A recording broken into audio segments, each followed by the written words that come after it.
Hello. Welcome back to the Boston Commune. This week's incredulous installment marks 6 months since the launch of this labor of love, the Epoch of Incredulity, and will feature commentary from the querulous quadrumvirate, Comrade Scott, Joe, Ellie, and myself.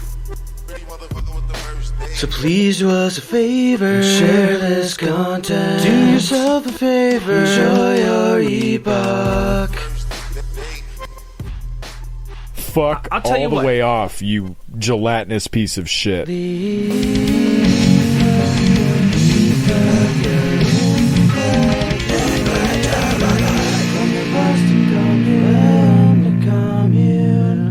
Craig! Sorry about that. I have this problem where, like, if there's something really obvious that I need to do, like turn off a blender or turn on an oven or like turn off a hot glue gun or mute myself, but I'm like in the heat of talking to somebody, I just don't do it. I just let it go. Anyway, now we're recording. Anyway, No Church in the Wild. What? I listened to that song to get ready for this show, to get the energy level up, Oh, cool. and to let my problems melt away just for the short period of time that we record. You gotta get amped up some way. Some slam. Fuck yeah! Let's get this on the record, Ellie. You said the stuff that I made was pretty chill? Oh, yeah, SweatyWife? Yeah. Hell I yeah. like it a lot. It's Joe, pretty let's great. talk about some news. Oh, wait. Sorry. Hold on. Can I do something really quick which has nothing to do with what I was just doing, but I wanted to say something? Yes, you can. It also has nothing to do with any of you. So on one episode recently, and the thing is that I can't remember what the fuck episode it was, and I can't seem to find it, I made some comments about an old friend which were totally unwarranted, and I think it's actually a situation where that bridge might be burnt already, but I just want to like issue an apology in case it's not. I think we were talking about like copyright law, we were talking about like IP law or IP in general, intellectual property, and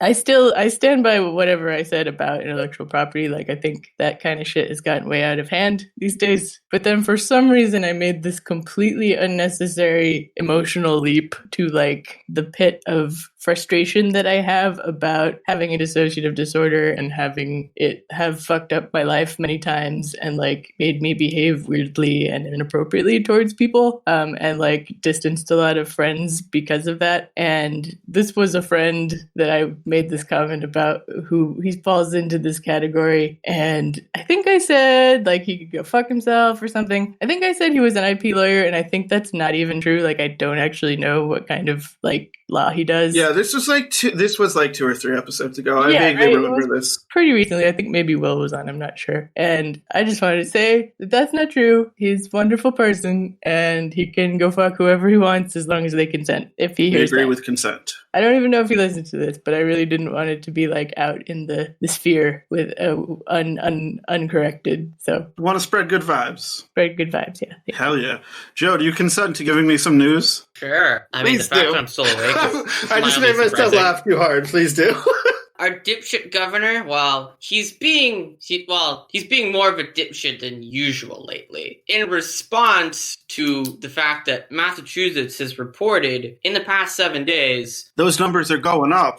35,320 new confirmed cases just in the past 7 days within Massachusetts. Our not-so-benevolent overlord, dipshit Charlie, has decided he wants to essentially do nothing. He announced this afternoon at a press conference that the state is rolling back to Phase 3, Stage 1, or whatever the fuck they're calling it, and it essentially doesn't really do much, if anything. It shuts down, doesn't actually shut down the restaurants. It, curtails indoor dining capacity and reducing it from 50% capacity to 40% capacity. And it's just, I think what he's doing is he's trying to not do anything, but do a thing for the sake of being oh, look, I did something, even though he hasn't actually done anything at all. It's also opening up 28 fucking schools for the kids. Oh yeah, that's the other thing that he did, is that we're still on track to send the kids back to school. So actually Baker is doing less than nothing. He's making it worse. Phase 3. The real icing on top. Phase The real 1. icing on top, though, is Charlie Baker said that raising revenue to avoid making cuts to the MBTA is, quote, a bad idea. Fuck you, dude. it's surprising. Like, it really isn't. But I hate him just slightly more than I already did, which is saying something. I mean, I agree with what he said. It's a bad idea to cut, but, like, you motherfucker. No, he says it's a bad idea to raise revenue to avoid making cuts. Oh, either way, you motherfucker. You can go on the MBTA website, and they're doing better than their projected operating budget. So even the internal financial whatever review board determined that they have no reason to make any cuts. They're doing the cuts for the sake of making cuts. So who's pocketing that money? Austerity. Who's pocketing that money? If you think kickbacks don't still exist, they do. I wonder who's getting it. I think Baker might be getting a little bit of that money. The rich. Eat them. Yeah. Eat the rich. Yeah. Eat them. That's literally a song. With forks. By Boston Legends, Aerosmith. And it is. Yes, it is. Gotta eat something. True. Oh my god, this show is so much more exciting when I'm listening to fucking Slam in the background. Like, it's like, the vibe is just like... So much more intense. Joe, bring us to the gates of Abaddon with another story. Oh, it's just so unbelievably depressing. What's going on with Congress right now? So the government's going to run out of money to, like, be able to keep the lights on Friday. So the government shuts down on Friday, and they're not really doing anything about it. Like, actually, the best case scenario of what they're saying is they're going to do is they're going to pass a continuing resolution to keep the government funded for 7 days so that they can procrastinate for like 6 days and 12 hours before they actually finally figure out what they're going to do about the fact the government's shutting down. And then they're also negotiating this dog shit stimulus package, which isn't going to help anybody. And it's not even half the size of the stimulus package they were negotiating in October. So what they're negotiating right now, and it was like hammered out by like Joe Manchin and Mitt Romney and some other assholes who are like the Susan Collins types. It's like for like $900 billion. Only like a third of that is actually new spending because most of it's just leftover money from like March from the original like COVID package. And it's going to contain like a broad corporate liability shield to protect businesses from COVID related lawsuits so that their workers can't sue them for getting sick on the job as a result of COVID or bad working conditions. Great. And there's no stimulus checks coming out of this. There's barely any money for state and local governments. Federal unemployment insurance supplements are going to be cut in half to like $300 a week. And the only bright spot is that Bernie Sanders and about 5 other senators have come out against voting for this thing. But the really galling thing about how like we can't be bothered to do anything to help people, but the House literally just passed 3 hours ago, a $751 billion defense bill. Yeah, I was going to bring that up in contrast. I mean, they just did that, so... The Pentagon, and they give everybody in the military like a 3% pay bump. So we can pay the troops, like, give them a 3% raise, but we can't give people like $600. Gotta pay our troops! Like, fuck the troops, really honestly. Fuck the Pentagon. Like, they don't need money. I keep going over this over and over again. They need a dog? Committing accounting fraud. What I said last week. The Pentagon's been committing accounting fraud since the early 80s. They have literally tens of trillions of dollars of stolen taxpayer money that they keep cooking the books with. So, like, it would be fine if we just strangled them, like, fiscally for, like, 5 or 6 years. It's a pretty big building. Hard to get your hands around it. I mean, that plane didn't do too much damage. Oh! Nope. Oh, there damn. Whoa. And like I said, the way we do this is we have a dog run through the hallways, breaking legs, and the medical costs get too fucking high, so they have to close the building. Yeah, get Champ in there. His name is Major. His name was Major. Major, okay, Major is the one that broke his foot. They're going to have to start sending fucking pictures from Cuba to the Pentagon. Get it? Because they have better healthcare over there. Yeah, they do. Woo! Like, is this thing on? Our healthcare system is vastly inferior on basically every single metric you could think of. Prepare for a pride-obliterating bitch slap. Just fucking jamming out right now. It's great. Yeah, we gotta... Probably not going to be able to pay attention for the rest of the episode, though. Fantastic! If I can pay attention right now, given how shitty I feel, you could pay attention. Ooh, says you. That sounds like a challenge. Make me. I'll fight you. Energy to do that. I probably have the energy to stand up and walk around. Subscribe to our Patreon, folks. Sounds like an excuse. Get at me, Joe. It was. Subscribe to our Patreon, folks. Give us $1. Or preferably more. You hear how you want little tiny Tim Joe over there to not get his Christmas turkey or whatever the fuck? Yeah, God bless us, everyone. Right? You know who I'm listening to? Nope. Well, I mean, I can look at the thing. It's human vivisection. Yep, salvation You will gotta come. specify. Gainless remains of and then I can't see the rest. Yeah, okay. Gotta keep yourself entertained somehow. Joe, we sympathize with your tiredness. It is not an excuse. Do you have any more stories? Yeah, this one particularly hurts given the fact that I just had a grueling weekend, like working physically in person, and yet the American Bankers Association is lobbying the CDC to bump bank tellers and Wall Street traders ahead of essential workers. Okay, this is actually evil. This is actually, like, because I talk about a lot about, like, social relationships and, like, material things and stuff like that. Like, this decision actually fucking evil, so. The Bankers Association is lobbying to do so. They haven't made a decision. It's just simply that it's on the table, I guess, because the Bankers Association is lobbying for this. They want to have the CDC classify bank tellers and like a small cross-section of the finance industry as quote-unquote essential workers. So they want to put like people who are like bank tellers and shit, like where I would be in the line. I actually am an essential worker. Yeah, instead of like the grocery store worker who has to work their shitty job every day, they want to give to bankers. And I will correct myself. I didn't necessarily mean the decision, but I meant the desire for this placement in the line before all the other people who do so much more service for our world to function properly. So, it is actually evil. This is a thought went into this. Thought went into this. No offense to bank tellers, but they're not really that essential. Money is dirty, Scott. I mean, no offense to bank tellers, but they really aren't essential. Hands on the line every day. It's worth having a discussion about like if we will need money, but yeah, no, I mean, my credit union, for example, like $100 bills have cocaine on them. Every single one. Oh baby, give me them all. Is covered in cocaine. My credit union is like, all of the physical locations have been closed since March. Like, everything is done online now. So, like, why the fuck are the bank tellers even working in the first place, right? Yeah, good point. Gotta make sure that the money people and the killing people are taken care of. Who are the killing people? Do you mean like politicians? Or? The Pentagon. Yeah. Yes, yeah, that's okay. Well, you can say politicians by extension. Yeah. They're indirectly responsible for killing people. Yeah, that's kind of what I meant. Like, do you mean politicians? Like, but really you mean like the fruit company who goes and kills a bunch of people so they can have some fields in South America? Joe, you got to pick me up at all? Joe, Yeah. do you have a pick me up story? No. No, there's no good news this week. Actually, no, there is. Actually, I did hear on Twitter that Nina Turner might be running for Congress. Yes.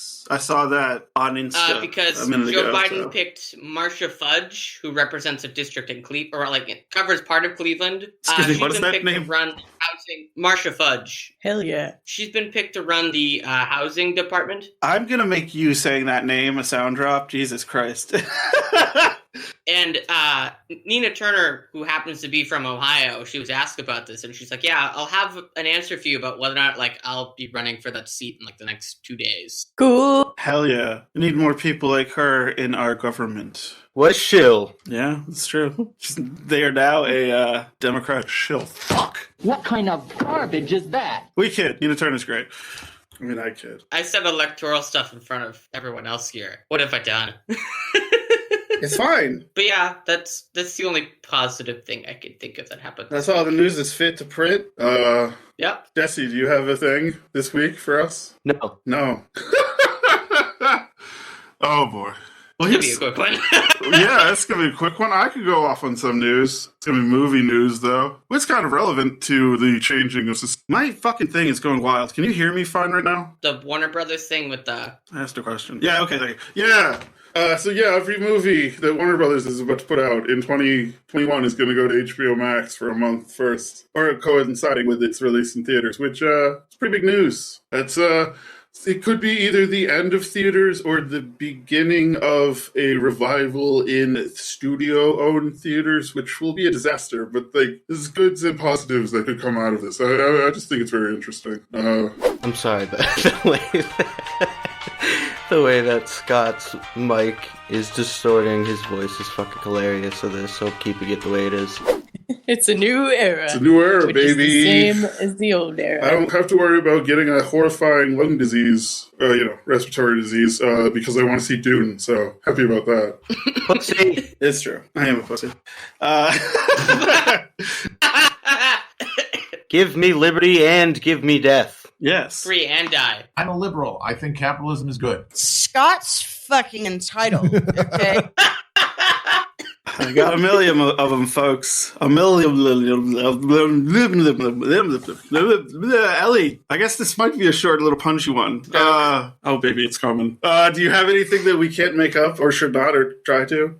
Possibly. Hang on a sec. Possibly. We are so slipshod tonight. I love it. I'm just glad that I'm not the only one who's really dropping the ball today.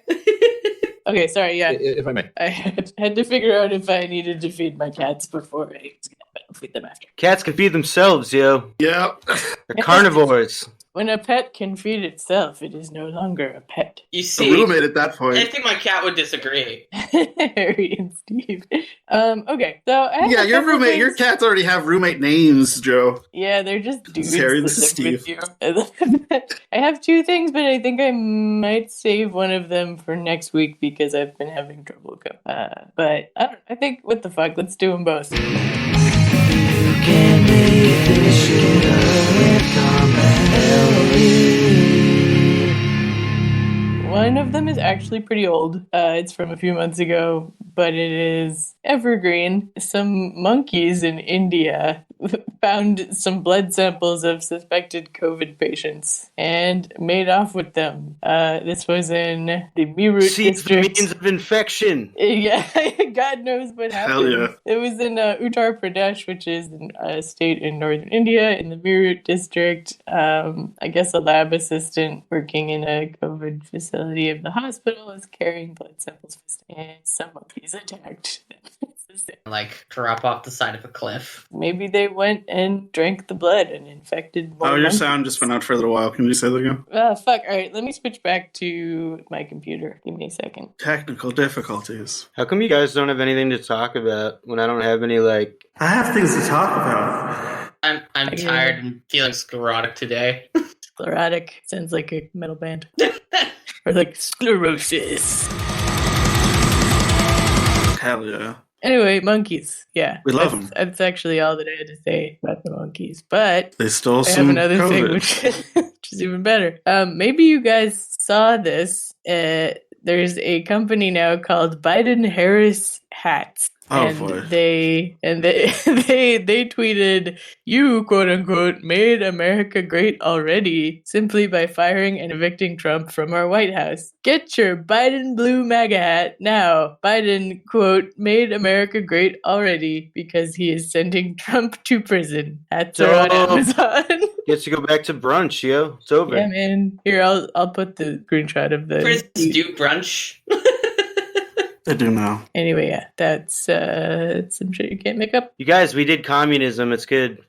We fixed America now. Yep. Communism? And I didn't get the memo? No. Made America great already? What the fuck does that... I mean, hold on. It's very, just context aside, it's pretty slick. It's a pretty slick idea, and I bet a lot of wine moms just fucking went to ham on it already. But yeah, it's where we're at now. It's a stupid statement. All right, I just turned my music off, so I'll be able to actually participate now. Thank you, Jesse. We're all being wise asses tonight. It's wonderful. Just here. Probably in retrospect, I will probably realize that I was yelling. No, you were reasonable. Incredibly. Yeah, your audio was up high, but it just sounded like you were close to the mic, not like you were yelling. This is a segue. Now it's time for something new. All right, I'll talk about, So John Kerry was appointed climate czar, and he has outlined a plan using the liberal tagline of, if conservatives are so concerned about national security, why are they not concerned about climate change? And so the liberal solution to this is to put together a legislative package that treats the national security concern as being completely legitimate and not just a sort of turn of phrase, such that that defense spending is going to be largely increased to protect America and American territories from climate refugees. But nowhere in that legislative package includes any real reforms to the energy industry or any increase of renewable, decrease of coal or oil or natural gas. It's a sweeping military plan to basically preemptively station troops and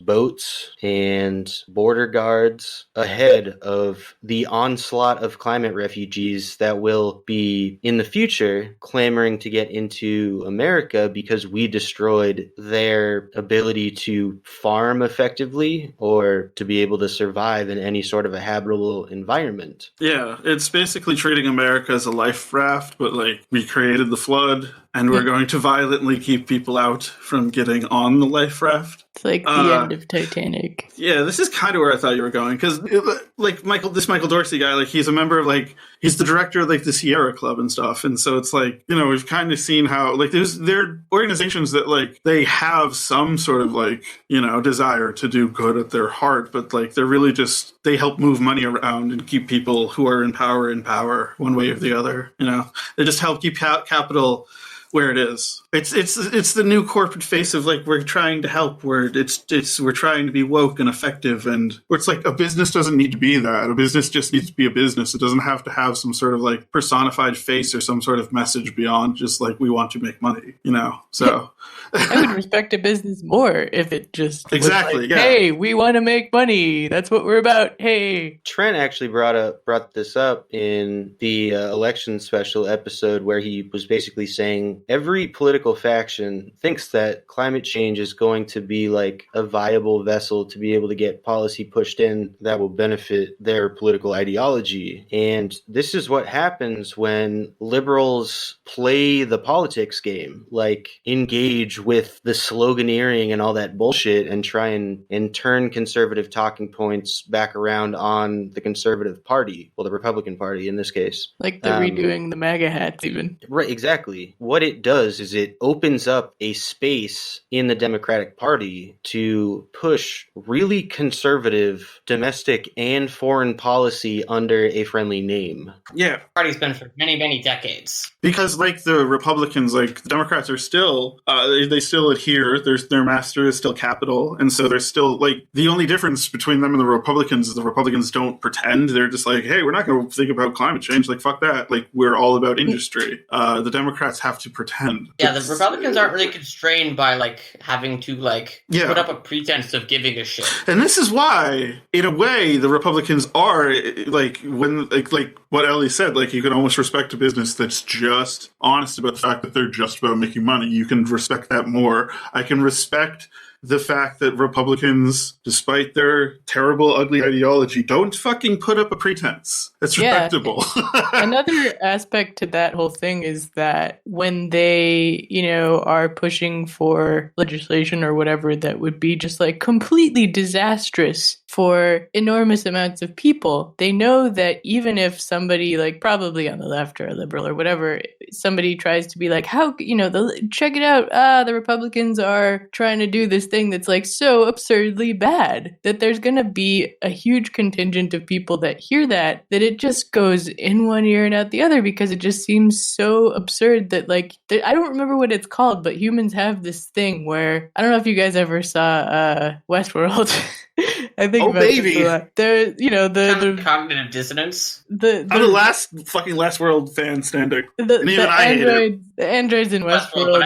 But I didn't have time for the most recent season because like you guys just interrupt Ellie like 15 fucking times. It's chill. I'm waiting. I'm lurking over here, just waiting for them to stop. Cool. I like Westworld.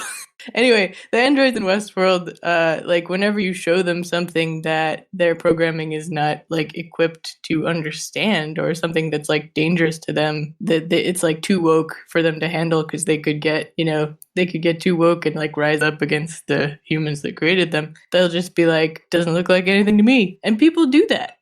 People do that when they're being told, when they're being explained about how horrible the shit that Republicans do is, because a lot of people literally will just respond by being like, that doesn't sound real. And they'll just ignore it. It doesn't look like anything to them. And that's part of why Republicans get away with the shit that they do. And now I'm just thinking about like handing a Republican like an essay on race by like Barbara Fields, and they read it and it's just like, doesn't look like anything to me. Doesn't look like anything to me. Right. This actually ties into the other thing that I was going to bring up but didn't write anything out for. Sorry, listener comrades. I've been reading Rosa Luxemburg, and that'll come out, periodically every Sunday. Oh yeah, I should have given you a break. Sorry. But if you're a patron, you can get it early. We release early to the patrons. Give us $3. Give us $3. Yeah. So what I didn't realize, and I guess what most people don't realize, is that the insane conspiracy theories that we think of as being Nazi propaganda, that was like another iteration of the way that the early colonizers of America were able to essentially lie to the entire American populace about indigenous people that previously populated the American continent, and that is finding these incredible, basically native architecture in nature and saying, well, these primitive brown people certainly couldn't have built any of this stuff, so it must have been an earlier race of superior white people that were genocided by the indigenous people. And thus, our raping and pillaging of this entire population will be justified. So are you surprised the Nazis were influenced by demons? Freud would have a field day with that one. So I had been talking about this misfeasance versus malfeasance thing and was convinced that think tank dipshits knew exactly what they were doing. It wasn't a product of indoctrination or any genuinely held beliefs. It was just almost like an equation that they were doing. Like, what can we convince the public of in order to get this legislation passed? But I now realize that a lot of these politicians, especially as we're seeing more of a trend toward like faux populism, like these motherfuckers grew up believing Nazi conspiracy theories and integrating that into their world beliefs and believing that their wealth was literally ordained by God. Yeah. I think that's true of a lot of people. A lot of fervently religious, wealthy people, I think that's true of. Now, the thing when it comes to, like I've always held that, like, if you're born rich, like, of course you would believe in God, because, like, everything's been great. The Nazi thing I hadn't really considered, but that would make sense, too, because if you're born rich and you think everything's great, why wouldn't you be susceptible to anything, any bonkers idea? True. I don't know. Coming from California, people will believe shit that is weird. There's a reason that, like, a lot of actors are Scientologists. Jared Leto has his own religion. He does. It's fucking creepy. That's some shit you can't make up. I mean, where I go with that, like rich people believing in crazy shit, like to me, that's just, or I guess hitherto had been sort of proof that you don't have to be smart to be rich. Oh, hell no. Yeah. I shouldn't. Let me put it differently. You don't have to be skilled. You don't have to be skilled to be rich. You don't actually have to do anything, right? Yes. You don't have to have any qualities that would make you able, even if it was an actually Darwinistic society, to, push you ahead of whoever you're in direct competition with. Like, we know this already, but I've heard accounts from, small business owners who know big business owners that, like, go to fucking Bigfoot conventions and shit, like, will pay a lot of money to get scammed. And I just thought that was... I just thought, well, they're fucking stupid, which, that's probably still true. But I guess it's a bit of a wake-up call to realize, like, it's not just stupidity, it's generations of this is how people who have everything indoctrinate themselves in order to cope with their wealth, because they are not born being able to justify the reign of terror over all of the people who have less than they do and continuing to exploit those people. It takes being raised in a family where you genuinely believe that because of the color of your skin and because of a completely false historical historical narrative that your inheritance of this wealth is divine, is an inherently, it's an inherently good thing, rather than just being like, a consequence of where you were born or what have you. So yeah, that's some cope for you. That's a different kind of cope. It's okay to genocide these people because our people were genocided first. Those are all wild forms of cope. It's okay for these poor brown people to die in the street without healthcare or food because, because God said so. Yeah, because they didn't work hard enough. Because if they did work hard enough, then they would have as much money as I do. Because they weren't born into the same situation as me. I didn't realize that the ignorance and the coping actually penetrated that deeply. Like, I thought everybody knew that it was bullshit. I guess some people really believe that. They really just believe that because they're white and because they're rich, that is of itself proof of their superiority. That was a lot easier than accepting the truth. Doesn't look like anything to me. That was perfect. It's so applicable. So yeah, I don't know if that counts as rabid radlibs or whatever, but I mean, it's a good discussion. Yeah. It's have a lot of silence to cut out. We love you. I don't have to do it. Do you want it to be rabid radlibs? I think you can do a retroactive. No. We're just here. Okay. I don't even believe this. This is what the Nazis believe. So what do we want to do? Want to do short episodes? I think the reign is actually a lot like communism. When you think about it, at first it sounds really nice, but once you actually get out into it, it is even better. That was for you. That was for you, my friend. That's a good one. We should just have Scott do sound drops for the next 25 minutes. No, I don't care if the episode. No, I thought like, hey, this might be a short one because like we're all low energy. It's been a tough week. We're all fucking annoyed at something or other. This is what it's like. Incredibly low energy. That's what it's like when you don't subscribe to our Patreon because we love you. Still awake. I've honestly been really just diving more into theory and like having discussions with, comrades that live in different countries. And one of the things that's becoming increasingly clear is that we will really have no model for any kind of successful revolution in America because the colonizers already won here. Like, we cannot fend off an incursion of the colonizers because that's fucking us. What colonizers, guys? What are you talking about? There's no colonizers in this country. Yeah, we kind of missed that boat by a couple hundred years. Yeah, it's like you said, Jesse, all the colonized people are fucking dead already. Marxist-Leninist tactics work extremely well in my cats are doing the chair thing. Marxist-Leninist tactics have historically worked extremely well in nations where the majority of the population is exploited, and in particular exploited by rich white imperialists like us. And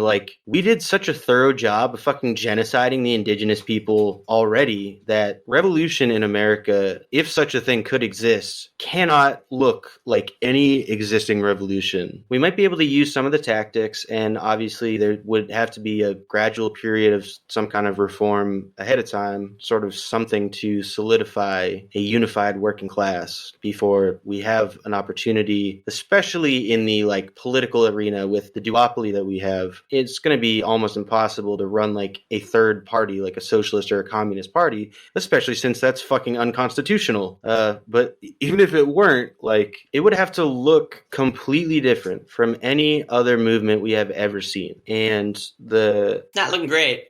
We're going to have to be the ones who build that framework. Yeah. And it is extremely helpful, nonetheless, to read a variety of theorists, even if, they died 100 years ago. Because, I'm just a dude. These were some of the smartest, most driven people on the planet. Luxemburg, fucking Engels. If it weren't for Engels, there would be no Marx. We would not be talking about Marx today if Engels wasn't there basically to help him along while he was just straight up on his ass. He got exiled.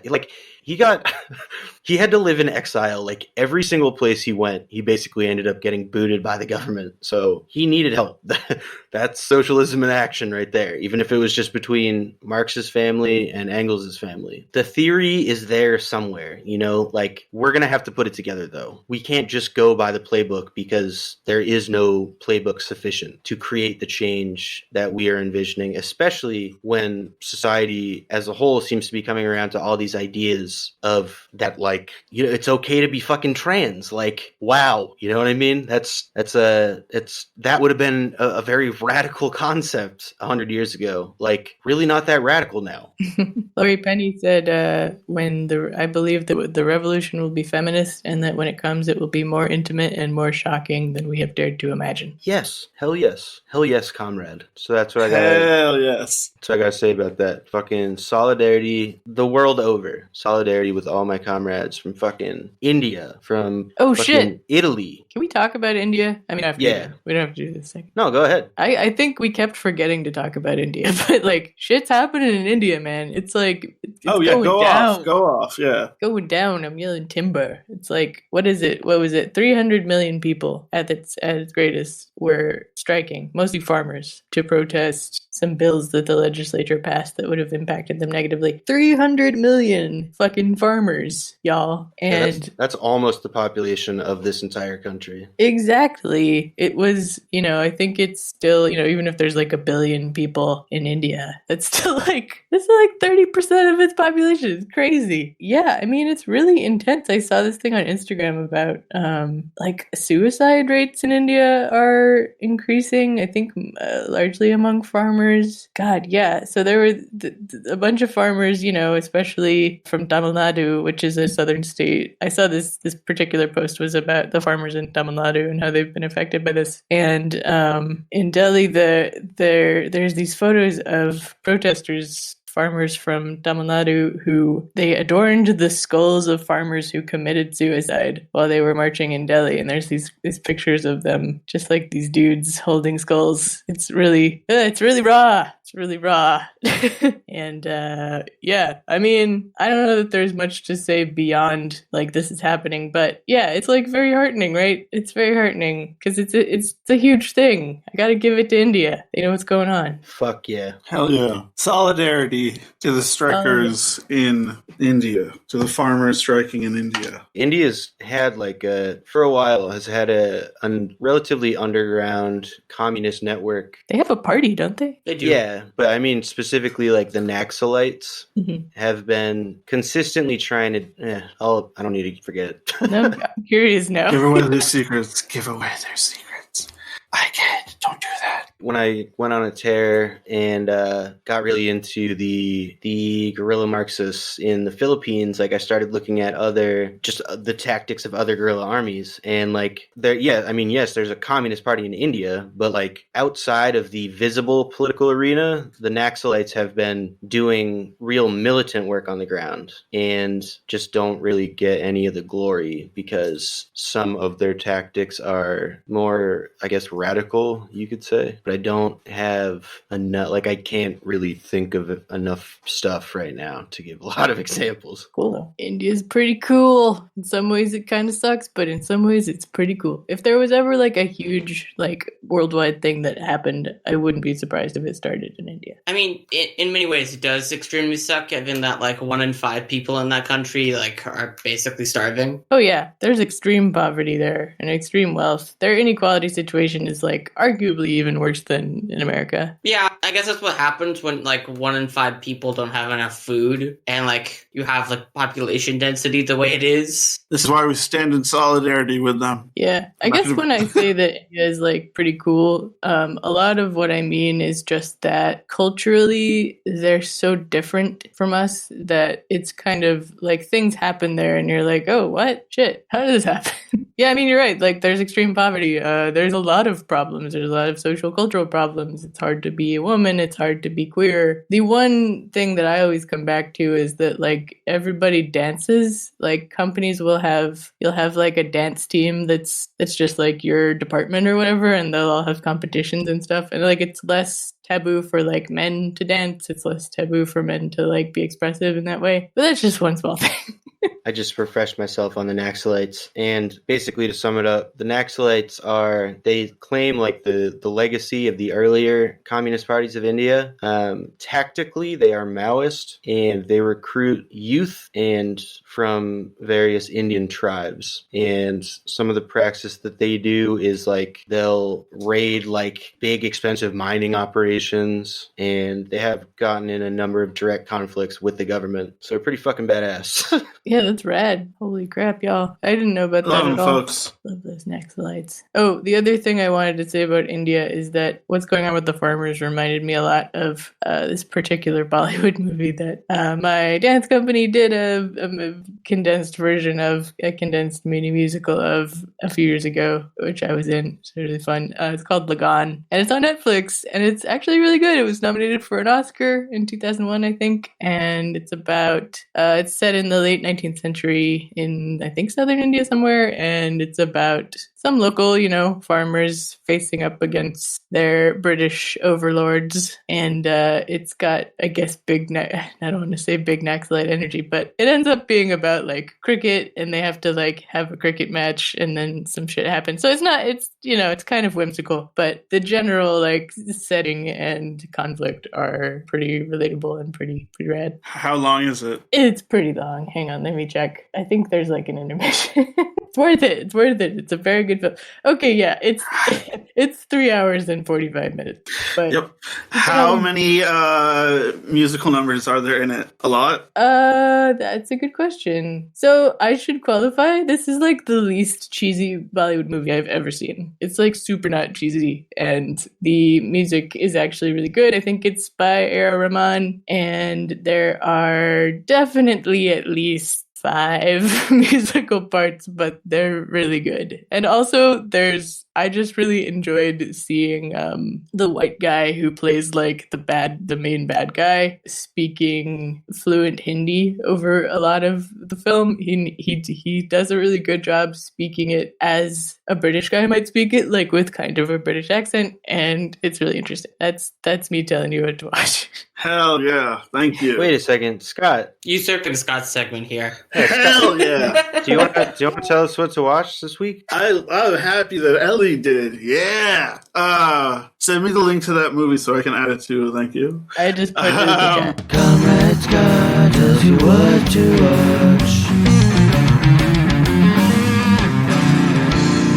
So that's going to be one thing you should watch. It's on Netflix. I was thinking something free on YouTube. You should watch The Stranger for 1946. It's on YouTube. And also I was thinking about a movie about collective struggle and strike and something that's fun, because let's have fun, brothers and sisters. And so you should watch Sorry to Bother You. It's a very good movie. I'll keep meaning to watch that. Yeah, you should. It's great. Been told it's good. Where can I see that again? I think you might have to torrent it, my friends. Okay, whatever.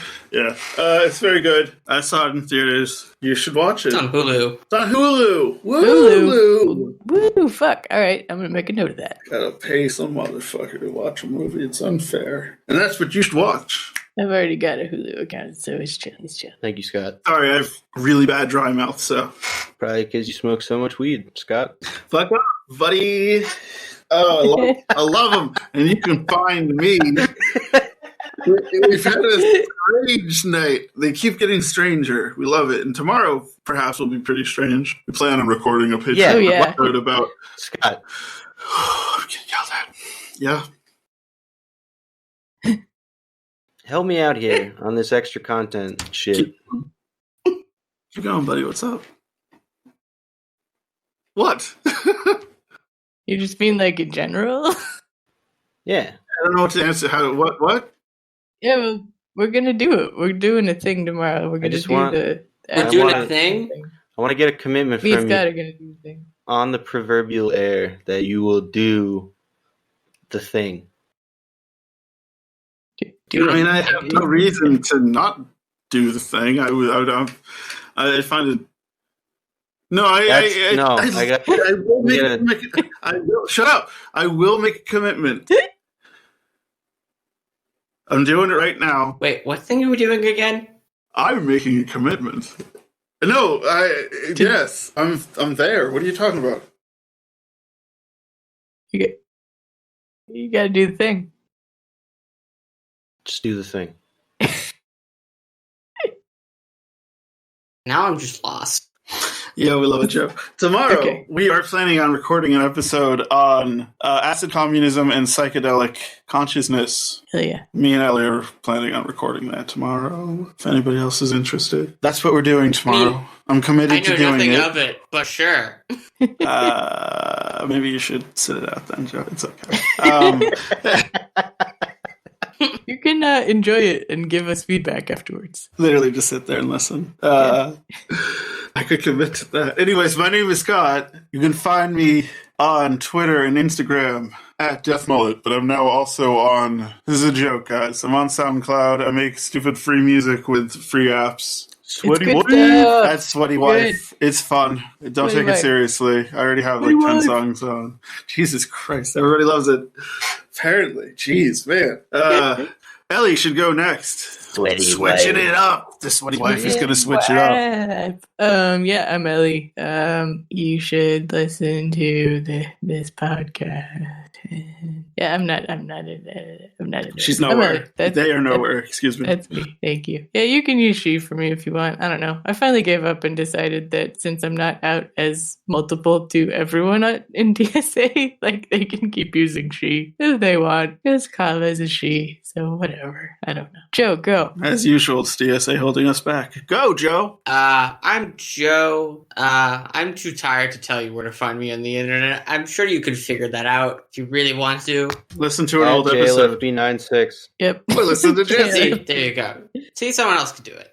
Yeah, I got that slam energy going on tonight. It's just residual, to the which literature. is correct, or something. You can find me on SoundCloud in a less jocular manner. SoundCloud.com/contingentsboston. I write a lot of my own music, and I sing not very well, which is why I do fucking brutal vocals, because I'm better at those now, because my balls dropped a long time ago, and I cry a sad little tear every time I think about it.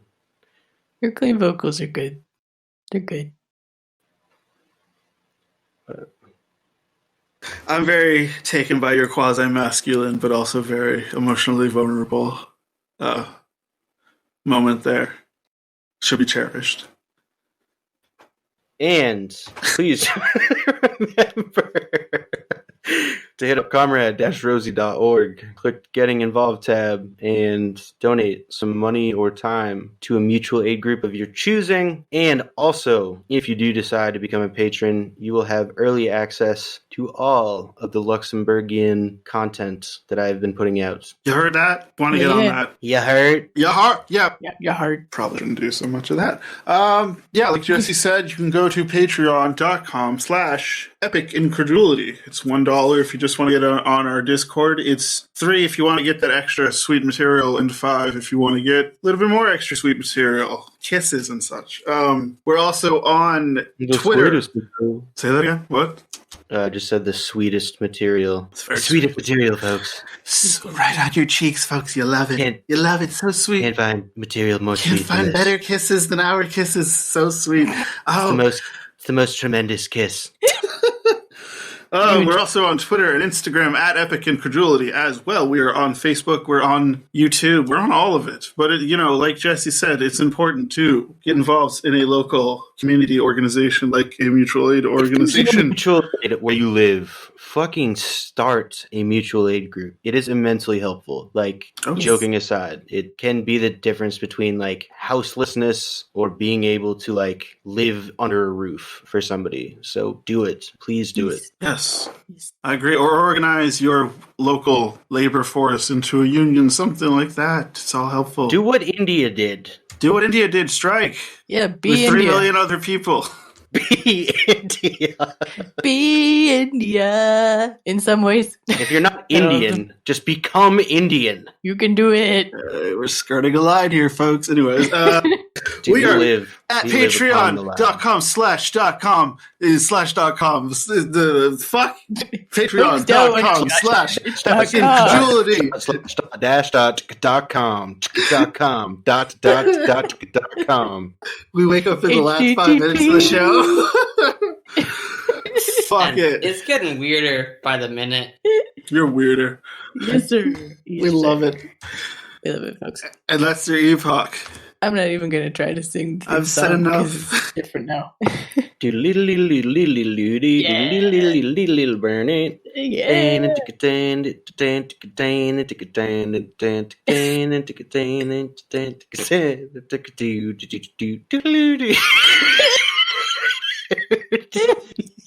Every time. Oh my god. Yeah. Oh man. This is gonna be another one where like when I listen back on it, I was just like I was like jamming out, and then I would hear one thing that I could like grasp onto and just yell at.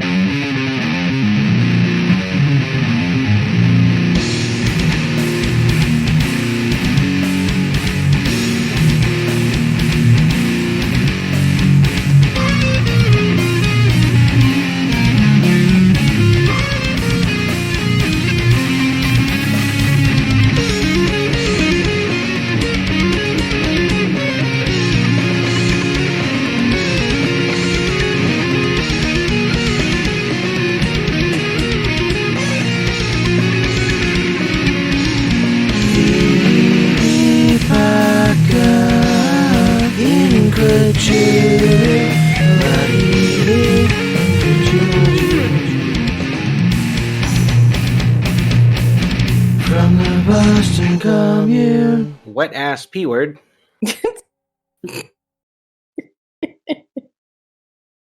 Sound drop, or was that just Jesse? That's just me. Jesse? Get out of here. That was me. I started getting really legitimately worried earlier when Scott said he was going to make a sound trap of Joe saying Marsha Fudge's name. Because then we would be... I am! What are you talking about? What are you worried about? It's going to take us into that new era that we even predicted ourselves, where we just have sound drops of ourselves imitating the sound drops that we already have. So if it's something else, then maybe it's... I don't know. Wet ass P word. That was the Epoch. Don't go into it again, please. Jesus, no. It's the Boston now. I mean, I love it that you do it every week, but... I know, I'm sorry. It's the worst. I just love the song, okay? I really love the song. Oh, thank you. Good song. Hell yeah! That's genuine, wholesome content. It's just like a single hot dog in a Jell-O mold. Yeah.